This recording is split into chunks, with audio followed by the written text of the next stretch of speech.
Hello मोर स्नेहर छात्र छात्री माने दीपोसार ज्ञान यूट्यूब चैनल को स्वागत करुँची। आज पिला माने युक्त 2 वर्ष बा +2 सेकेंड ईयर आर्ट्स रो जो ओडिया ऑप्शनल बा ओडिया इच्छाधीन अच्छी एवं तार गोटे मुख्य चैप्टर जी सरह सुंदरी जहाँकि 2025 मसीहा फेब्रुआरी मासरे जो फाइनल बोर्ड परीक्षा हम से परीक्षा क्वेश्चन गुड़िक आसवा सुनिश्चित एवं से विषय छुआ मु सारांश डिस्कसन करी ता सहित बछा बछा एमसीक्यू डिस्कसन करी जहाँकि पिला मानू फाइनल परीक्षा रे साहाय्य करिवो। एबे पिला माने मु ए विषय रे सारांश के डिस्कसन करी सरह सुंदरी जहाँकि अच्युतानंदंकर द्वारा रचित पिला मन मन रखत महापुरुष अच्युतानंदंकर हरिवंश एक जनप्रिय पौराणिक काव्य ग्रंथ अटे। उत्कलर पूर्वपल्ली रे यार पठन श्रवण एवं पारायण रे परंपरा रही।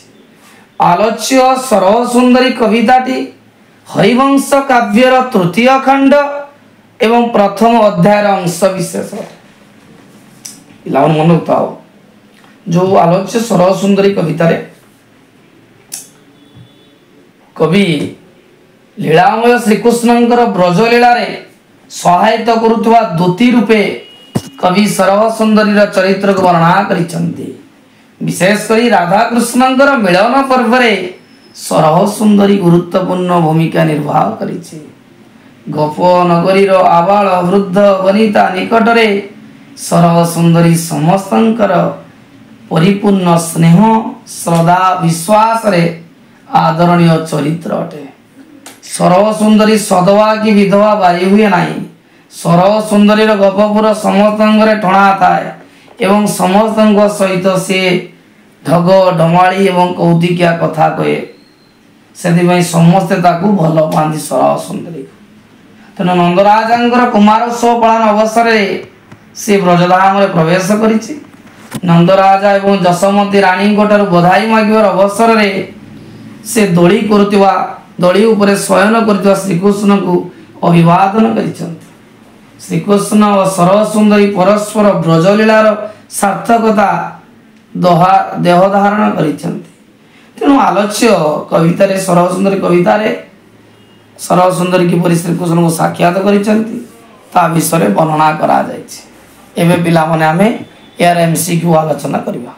पिला मन देखो 1 नंबर क्वेश्चन सरह सुंदरी किए? ऑप्शन दूती सखी गोपी दासी ना सरह सुंदरी है दूती छुआ थिला। सरह सुंदरी देहर वर्ण किपरि? गोरा कला श्यामल गहम उत्तर होची श्यामल। 3 नंबर क्वेश्चन सरह सुंदरी केउ रस रे गुणग्राही थिला? ऑप्शन नवरस षडरस पंचरस अष्टरस उत्तर होची नवरस। 4 नंबर गोपपुर रे सरह सुंदरी कौन डाकती? भाउज खुड़ी आई सखी उत्तर होची आई। सर कान रे सरह सुंदरी की आभूषण पिंधि थाए? तड़की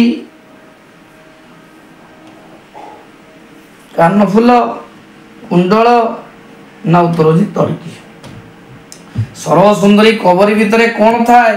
पिला मन तो सरह सुंदरी कबरी भितरे कृष्ण चौरी बेणा थाए। सरह सुंदरी हृदय रे चिर निरंतर कौन बोली होता है? ऑप्शन अतर गंधचंदन गलाप जल उत्तर होची गंधचंदन।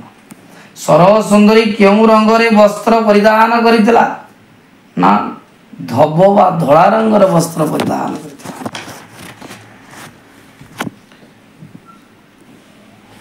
पिला मन देखो 9 नंबर क्वेश्चन सरह सुंदर ठणा केउठा थिला? ना सरह सुंदर ठणा छुआ देउल मंडप रे थिला। सरह सुंदरी मत गज को केउथिरे बांधी पारे? उत्तर रज्जुरे गछ चेर रे लुहा शिकुल रे और मांकड़ से सूतरे उत्तर होची मांकड़ से सूतरे। कहार चित्त से कौतुक रे रंजी पारे? ऑप्शन जगीजन बालक मानकर युवक मानकर ना रोगी मानक ना जगीजन उत्तर होची जगीजन। सरह सुंदर शरीर किपरि थिला ना से वृद्धा थिला। रूपरे सरह सुंदरी किपरि थिला ना रूपरे सरह सुंदरी जगत जीणा थिला। कहार मध्यस्थी साजी से गोपपुर रही।